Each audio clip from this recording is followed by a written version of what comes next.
There were 6 guards versus our 5 PCs, and after a round of getting pummeled, one of the guards went to run for help. He caught an arrow in the back and ducked down an alley. That's when I knew we were in trouble. There's a concept in D&D known as the action economy. There are lots of reasons for it, but essentially, the side with the most turns tends to win unless the power levels are heavily out of balance. A team with more turns tends to punch above their weight. We knew a city this size would have more guards than we could deal with at once, and so with that in mind, to the warlock I yelled, "Fly!" He took the cue and cast flying himself, and to the ranger I yelled, "Go!" I grabbed both of them and twinned the haste spell. Welcome to episode 15 of the animated spellbook, brought to you by thedeckofmany.com.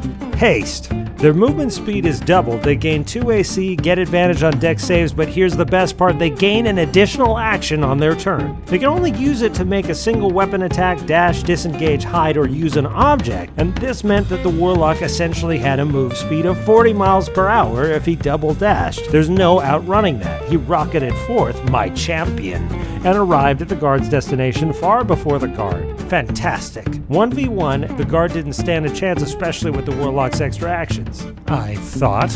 Then, he turned into a woman and drifted down to the street and tried to Bugs Bunny the guard.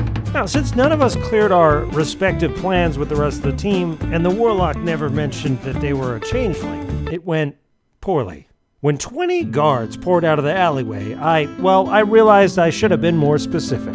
I hardened my resolve, I took one look at my last 2 endangered companions, and I whispered, "Run." With my arms outstretched, I pulled out a single eyelash encased in gum arabic, locked eyes with the guards, and cast a 2-creature invisibility spell.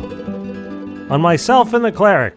Whatever, don't you judge me! You fight 20 guards! Bugs Bunny can take care of herself. She's a little tired or whatever. The ranger's up on the rooftops, and you know what? I just hope the fighter's wearing plot armor, because, there's not a lot I can do for him. Thanks for watching this episode of the Animated Spellbook, sponsored by thedeckofmany.com. They're making cards to help DMs and players alike keep the game moving with conditions, monsters, and more for 5th edition D&D.